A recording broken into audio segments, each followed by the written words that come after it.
Do you know who was Lord Gautam Buddha? What he did in his life? Why he is known as the light of Asia? Why everybody called him Lord? If not, I will tell you, just give me 15 minutes from your expensive time.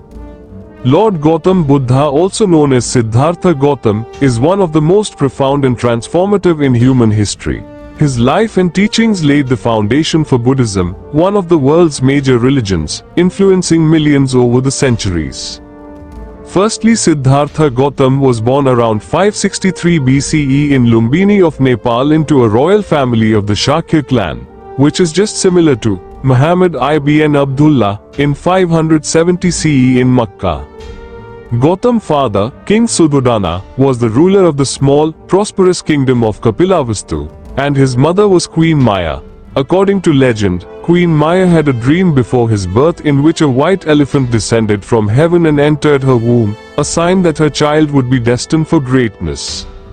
On the day of his birth, it is said that the sages foretold that the prince would either become a great king or a Buddha, a spiritually enlightened being who would liberate himself and others from the cycle of suffering.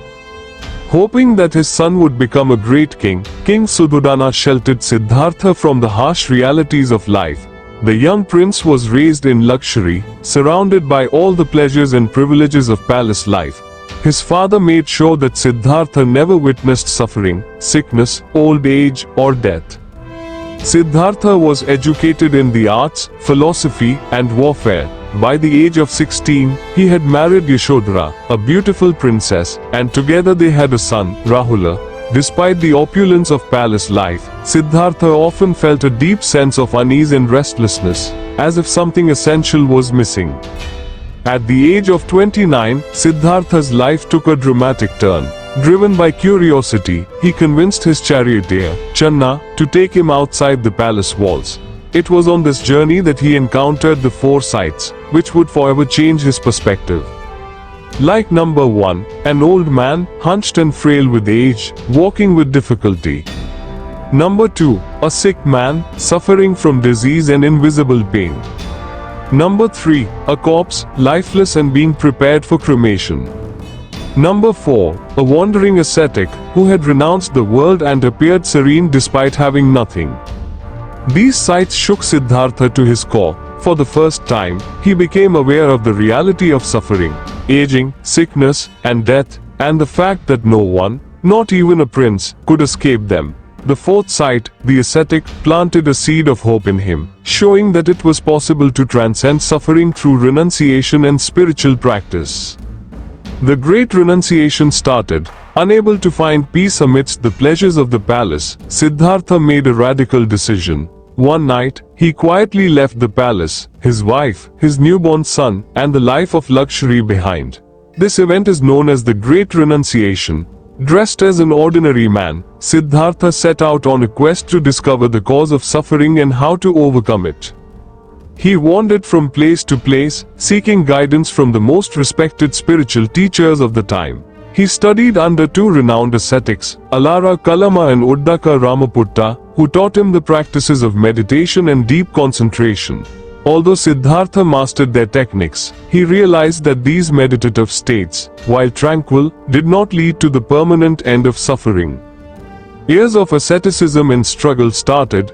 Determined to find the truth, Siddhartha adopted a life of extreme asceticism, hoping that self-denial and rigorous discipline would lead to enlightenment. For 6 years, he wandered in the forests of Uruvela, eating barely enough to survive, fasting until his body wasted away, and enduring intense physical hardships. His fellow ascetics, impressed by his dedication, became his followers. However, despite his extreme practices, Siddhartha found that this path did not bring him closer to enlightenment. His body grew weak, and he realized that starving himself was not the way to attain wisdom. In a pivotal moment, Siddhartha abandoned his life of severe austerity, much to the dismay of his followers. He recognized that neither indulgence in worldly pleasures nor self-mortification would lead to liberation. Instead, he would follow a middle way, a path of moderation, avoiding both extremes. At the age of 35, Siddhartha sat beneath a large Bodhi tree in Bodh Gaya, modern-day India, determined not to rise until he had found the truth. he entered deep meditation, confronting all the doubts, temptations, and fears that arose in his mind. According to legend, Mara, the lord of illusion, tried to distract and frighten him by sending his daughters to seduce him and his army to attack him. But Siddhartha remained unmoved. Through the night, Siddhartha gained profound insights into the nature of existence. He recalled his past lives, understood the law of karma, and saw the interconnection between actions and their consequences. He realized the Four Noble Truths, the essential truths about suffering and the path to its cessation. 1. Dukkha, life is marked by suffering, dissatisfaction, and impermanence. 2. Samudaya, the cause of suffering is attachment and craving. 3. Nirodha, there is a way to end suffering by extinguishing craving. 4. Magga, the path to the cessation of suffering is the Noble Eightfold Path, which includes right understanding, right intention, right speech, right action, right livelihood, right effort, right mindfulness, and right concentration. At the break of dawn, Siddhartha realized enlightenment and became the Buddha, the awakened one. He had discovered the way to liberation from the cycle of samsara, the endless cycle of birth, death, and rebirth. He was no longer bound by ignorance, desire, or suffering. For the next 45 years, the Buddha traveled across the plains of India, sharing his insights with all who were willing to listen. His first sermon, known as the Dhammacakkappavattana Sutta, the setting in motion the wheel of dharma, was delivered in Sarnath to 5 of his former ascetic companions. In this sermon, he taught the Four Noble Truths in the Eightfold Path.